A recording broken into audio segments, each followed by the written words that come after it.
There are plenty of reasons to not want to keep alcohol around, but you may be looking for a replacement way to make vodka sauce. I've got a few secrets to nailing a perfect alcohol-free sauce, and in my opinion, people in general are just not making this type of sauce correctly. Everywhere I look, people are making this sauce one way, and I think they're missing out on a ton of available flavor. So let me show you what I mean. If we want this sauce to have all of the flavor without any of the alcohol, we need to account for the components that the vodka is bringing, mainly in the form of sweetness and acidity. There is one other thing that's gonna help all of these other components shine, but I'll talk about that in a minute. There is some prep to be done for the sauce, so let's start with that. Onion. Yellow is great for this, but honestly you could use a bunch of shallot. A red onion could work. Don't use white onion though. It's gonna be a little too harsh even when it's cooked down. Dice this along with a stalk of celery. Just wash that and then chop it down into pieces. I think a pink sauce like this can taste pretty one note, and the celery helps bring some vegetal flavor to the party. Chop that up and set it with the onion. This sauce would not be complete without garlic. So this is 4 cloves that I'm just gonna crush and remove the paper from. These can stay larger so they're not gonna burn with the onions. Don't worry though, we're gonna blend it all later so nobody bites into a huge chunk of garlic. That's it for prep. So let's head over to the stove and get a large pot or Dutch oven heating over medium high. Add a big glug of olive oil and toss in the pile of veggies. As with any kind of cooking, season this immediately with salt. We've got to start building our seasoning layer now. A little time in the oil, probably 5 minutes or so, is enough to slightly brown them. Once they've hit this point of translucent and starting to brown, we can add our tomato paste. A big squeeze is good, probably a tablespoon or slightly more. It's a good idea to cook this down now. Tomato paste can taste sort of like licking a penny if it stays raw, so this slightly darker stage you see here, it's been cooking for a few minutes, is where we want it to be. Once it's darkened in color, we can add heat in the form of chili flakes or calabrian chilies in oil. I love these calabrian chilies. They're acidic and fruity, which I think makes a big difference in simple sauces like this. Now, this step right here, this moment, is where everyone goes off track. The majority of recipes would just add cream here and cook it and then blend it. And that gives you a sauce that's mostly cream with a little tomato. It's fine in a pinch, but it's pretty bland and lifeless, which makes sense. You're making a trade-off of time for flavor. For me, I want a sauce that's rich and creamy,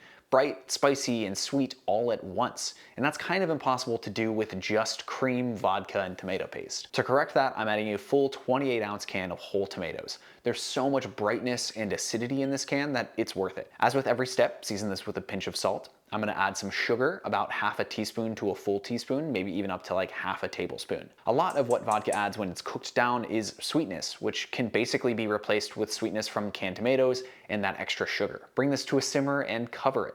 Drop the heat to low so it's just kind of barely burbling and let this cook for 30 minutes. These flavors need at least this much time to really develop.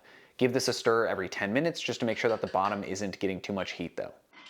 Once those 30 minutes are up, you can remove the lid and check on the amount of liquid. There should be enough to blend and create a nice smooth mix with a blender. This could be a stick blender like you see, or you could just toss it into a blender and let it rip until smooth. You've always got to be careful when blending warm things though, so be sure to cool the mix and let it vent while you blend. You don't want to like accidentally make a blender bomb. Bring this back to a simmer in the pot and then add the cream.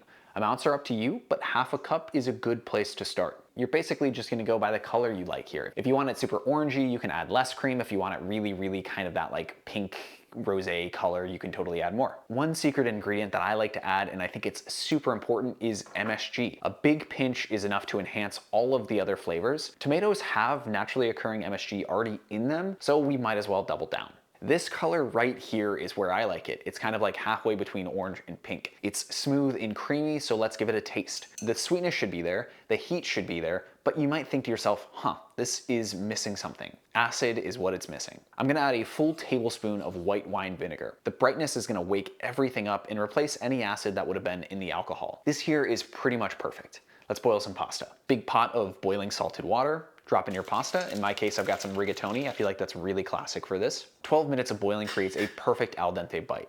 I just drain them using the lid, and I always make sure to leave a little water left in the pan. Add enough sauce so that you can coat the pasta, and then simmer the sauce into the pasta. If we do this, we create a really cohesive bite with the sauce and the pasta. Tear in some basil once the texture is beautiful and glossy. What we're looking for is something like this, just beautiful, perfectly coated pasta. Serve our beautiful sauce in a big bowl with Parmesan, basil, and chili flake. This is how we do an alcohol-free sauce right. It's got all of the sweetness from the sugar, it's got all of the acidity from the vinegar, and it's got all of the heat from the chilies. It's really, really spot on and really delicious, and I think everybody should be able to enjoy a sauce like this. The sauce is amazing on pasta, but I think it's even better on a massive crispy chicken cutlet in the form of chicken parm. So subscribe, because I'm gonna be teaching you that next week. Massive, massive thank you to the amazing people supporting me directly on Patreon through patreon.com/CameronMarty. They get some cool benefits for supporting the channel, and I get to keep making videos like this, so consider checking it out and consider becoming a patron. Now, if this type of tomato cream sauce isn't really your vibe and you just want the classic pure tomato sauce,